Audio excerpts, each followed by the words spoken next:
क्या long distance relationships workable हैं?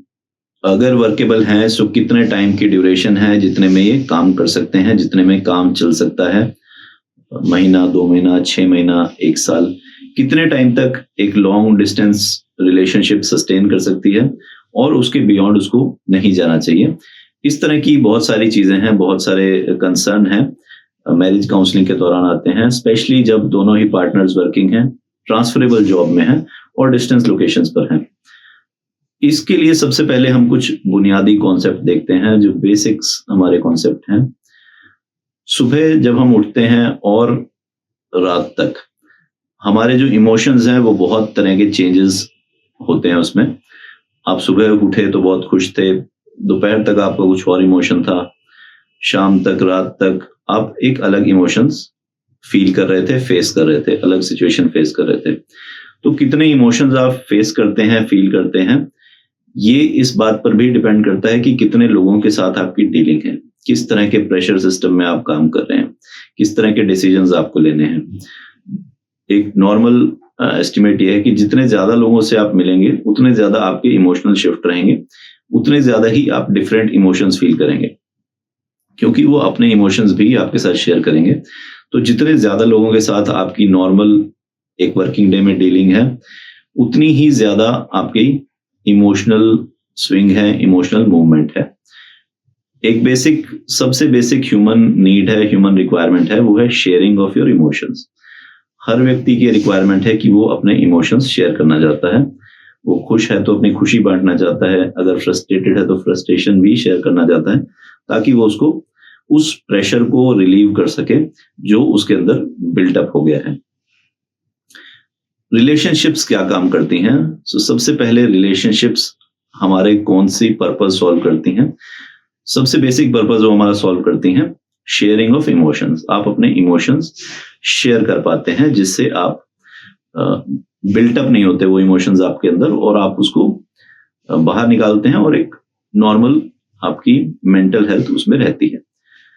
अगर आप किसी वजह से इमोशंस शेयर नहीं कर पा रहे, ये एक प्रॉब्लम है, एक बहुत ही मेजर प्रॉब्लम है, क्योंकि आपकी जो एक बहुत ही बेसिक ह्यूमन नीड है वो मीट नहीं हो पा रही उस रिलेशनशिप से। सिर्फ मैरिज के कंसर्न में मैं बात करूंगा अभी, ऑल्दो ये किसी भी रिलेशनशिप में हो सकता है। हर रिलेशनशिप से आपकी एक्सपेक्टेशन हो सकती है कि आप उस व्यक्ति के साथ फीलिंग्स शेयर कर सकें, लेकिन बात अभी सिर्फ फोकस रखते हैं मैरिजेस पर। मैरिज में भी, मैरिड रिलेशनशिप में भी ये बहुत बड़ी रिक्वायरमेंट है कि आप अपनी फीलिंग्स शेयर कर सकें, एवरी डे कर सकें, क्योंकि आपको हर रोज आपके मूड चेंज हो रहे हैं, हर रोज इमोशनल चेंज हो रहे हैं। इसमें एक कॉन्सेप्ट हमारा और है, वो है स्पेस का, पर्सनल स्पेस का। अब ये पर्सनल स्पेस क्या है? पर्सनल स्पेस का मतलब है कि आपको किसी को फोर्स नहीं करना इमोशनल शेयर करने के लिए, आपको उस पर सवार नहीं होना, उसके साथ उस पर कोई इंस्पेक्टर नहीं बनना कि भाई कैसा फील कर रहे हो आप, ऐसा क्यों फील कर रहे हो, दुखी क्यों हो। हर व्यक्ति का एक अपना कंफर्ट टाइम होगा जब वो अपनी बात शेयर करना चाहेगा। कुछ टाइम ऐसा होगा जिस टाइम उसका किसी से बात करने का ही मन नहीं होगा, तो उस टाइम उसको वो रिक्वायर्ड स्पेस देना भी जरूरी है कि इस टाइम ये कंफर्टेबल फील नहीं कर रहा बात करने से, जब वो फील करेगा वो अपनी बात शेयर करेगा। ये है स्पेस। तो एक लिमिटेड स्पेस आपको देना पड़ेगा, whether you are physically present और नॉट प्रेजेंट। तो इमोशंस, जो हमारी रिलेशनशिप है, वो जो सबसे प्राइमरी बेसिक नीड हमारी मीट कर रही है, वो कर रही है हमारी शेयरिंग ऑफ इमोशंस। अब इमोशंस आप शेयर तभी कर पाएंगे जब दूसरे व्यक्ति को ट्रस्ट है कि अगर वो कोई एक्सेस इमोशंस किसी चीज का फील कर रहा है तो वो शेयर कर सकता है उसको। अगर उसको कोई चिंता है, कोई वरी है, किसी वजह से फ्रस्ट्रेशन है, तो वो शेयर कर पा रहा है आपसे। हो सकता है इमीडिएटली जिस टाइम वो फील कर रहा है उस टाइम नहीं कर पाए, लेकिन जब वो थोड़ा सा बेटर फील करेगा, he would like to share it. ये रिलेशनशिप हमारी इस प्राइमरी ह्यूमन नीड्स को मीट करती हैं। जरूरी नहीं है कि आप साथ रहते हैं, आप पास रहते हैं तो आप बहुत इमोशनली कनेक्ट हो। ये हो सकता है कि आप आसपास भी रह रहे हैं, बिल्कुल फिजिकली प्रेजेंट भी हैं, लेकिन वो इमोशनल कनेक्ट नहीं है कि दोनों आपस में बातें शेयर कर पा रहे हो। फिजिकल प्रेजेंस से ये नहीं कंफर्म माना जा सकता कि दोनों में शेयरिंग है, शेयरिंग ऑफ इमोशंस है, जो कि सबसे प्राइमरी बेसिक नीड है ह्यूमन बीइंग की, बेसिक ह्यूमन नीड है। लेकिन अगर आप एक डिस्टेंस पे हैं, अगर आप फिजिकल डिस्टेंस पे हैं, तो ये बहुत मुश्किल है कि आप किसी तरह से इमोशनली कनेक्ट रह सकते हैं। इसकी वजह क्या है कि आपको डे टू डे चेंजेस का नहीं पता। अगर आप वीक में एक बार मिलते हैं, 10 दिन में एक बार मिलते हैं, 15 दिन में एक बार मिलते हैं, सो जो डेली चेंजेस हो रहे हैं वो आपको आइडिया नहीं है कि दूसरे व्यक्ति की लाइफ में क्या हो रहा है। अब उसको वो वेंट आउट चाहिए उस चीज से, उस प्रेशर को रिलीव करने के लिए उसको कहीं सपोर्ट चाहिए कि वो किसी से ये शेयर कर सके। तो अगर कोई कपल डिस्टेंस पर रहता है, फिजिकल डिस्टेंस पे रहता है, हो सकता है उनकी अंडरस्टैंडिंग बहुत अच्छी हो, 10 दिन बाद भी बात करें, 10 दिन बाद भी मिले तो भी वो एकदम कनेक्ट कर पाए। लेकिन जो बीच में 10 दिन 15 दिन का जो गैप पड़ा, उसमें जो दोनों की रिक्वायरमेंट्स थी वो मीट नहीं हुई। आपको एक्सप्रेस करना था, आप नहीं कर पाए और वो बात आगे चली गई। सो एक दिन में बहुत सारे ऐसे चेंजेस होते हैं आपकी थिंकिंग के, आपकी फीलिंग के, जिसे आप नॉर्मली शेयर करना चाहते हैं।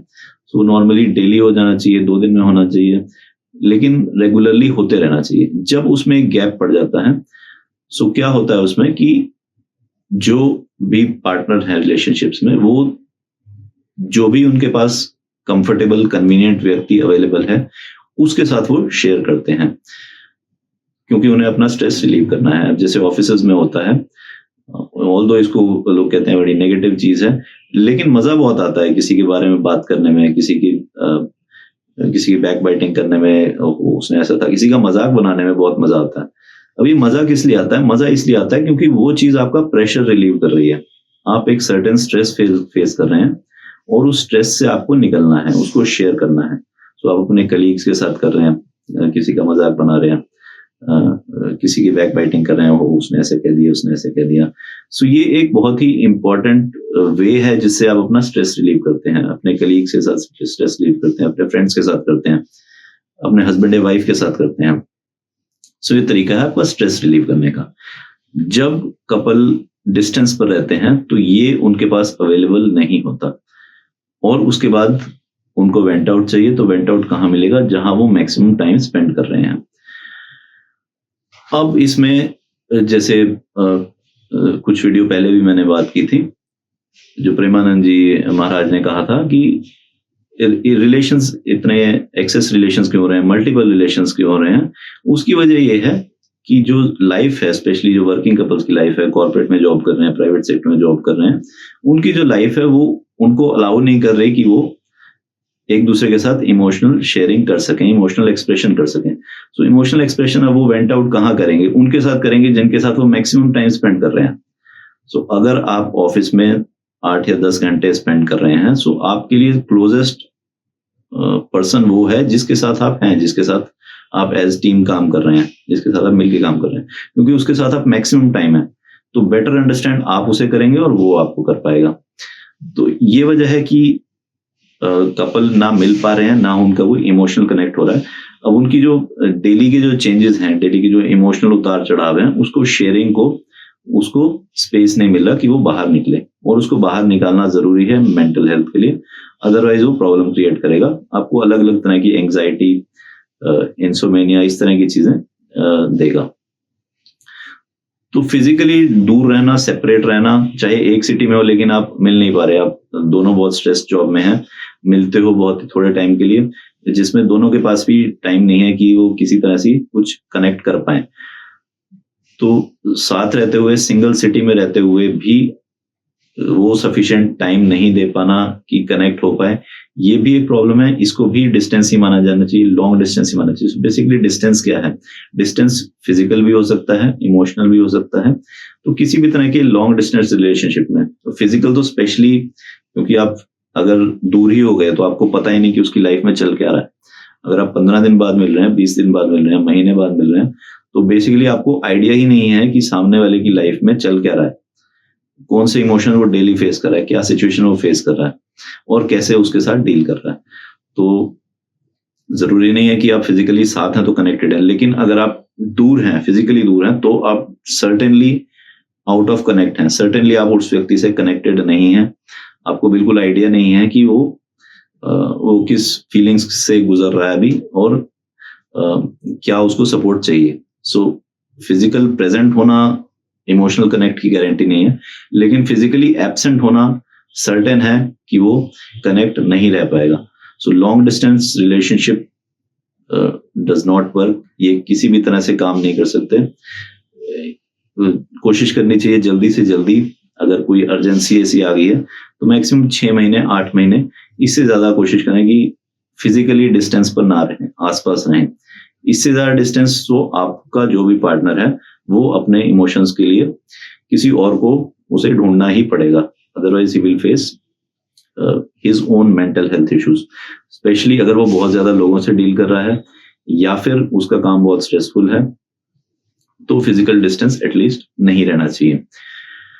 अब इसमें एक चीज और है, जैसे कपल्स हस्बैंड वाइफ आजकल दोनों वर्किंग है, उसमें जो फीमेल्स हैं उनका डील करने का इमोशन से एक अलग तरीका है, मेल्स का इमोशन से डील करने का एक अलग तरीका है। और एक जो बहुत बड़ा नुकसान जो हमने किया है फीमेल्स का स्पेशली, उनको ये बता के कि तुम किसी तरह से कम नहीं हो और you have to match the man, जैसे वो काम कर रहे हैं वैसे वो कर रहे हैं। अब इस बात को भी कहने के दो तरीके हो सकते हैं। एक तरीका ये हो सकता है कि ये काम तुम्हें करना है, this is what you have to do, इस तरीके से बात कही जा सकती है। दूसरी बात इस तरीके से कही जा सकती है कि ये तो तुम कर ही सकती हो, इसमें क्या बड़ी बात है, ये तो सारे ही कर रहे हैं, ये तो हमारा पड़ोसी भी कर रहा है, वो भी कर रहा है। सो जो बात फीमेल्स को बताई गई है स्पेशली ओवर प्रीवियस 20-30 ईयर्स, वो इस तरह से बताई गई है कि जैसे हमारी एक फिक्रा भी है कि बेटियां कोई बेटे से कम तो नहीं है। सो वो कम नहीं है लेकिन वो डिफरेंट है। सो उनका इमोशन से डील करने का तरीका डिफरेंट है। अगर आप समझें कि 8 घंटे एक मेल काम करता है और 8 घंटे एक फीमेल काम करता है, तो एक फिजिकल एक्सर्शन दोनों की सेम है, लेकिन जो मेंटल एक्सर्शन है वो दोनों का लेवल डिफरेंट है। दोनों अलग अलग तरह की इमोशंस एक्सपीरियंस करेंगे और उससे निकलने का तरीका भी दोनों का डिफरेंट रहेगा। सो इस तरह से जो बहुत बड़ा नुकसान हमने किया है वो ये बताकर, ये नेचुरल एक्सपेक्टेशन डाल के कि ये आपसे एक्सपेक्टेड ही है, ये आपको करना ही है टू बिकम इक्वल। सो जो इक्वालिटी क्रिएट करने की कोशिश की गई उसमें पूरी तरह से इग्नोर कर दिया गया कि फीमेल्स किस तरह से डील करती हैं स्ट्रेस के साथ। उनका डील करने का तरीका बहुत ही डिफरेंट है। मेल्स का स्ट्रेस से डील करने का, प्रेशर से डील करने का, अपने इमोशंस एक्सप्रेस करने का तरीका बहुत डिफरेंट है। So long distance relationship specially marriage में बिल्कुल नहीं रहना चाहिए। Try to minimise it to the possible. अगर किसी वजह से हो गया है, मैक्सिमम कोशिश करें कि 6 महीने से ज्यादा ना रहे, अदरवाइज जो आपका रिलेशन है वो पूरी तरह से कोल्ड स्टोरेज में चला जाएगा, उसमें किसी तरह की वार्मथ नहीं रह जाएगी।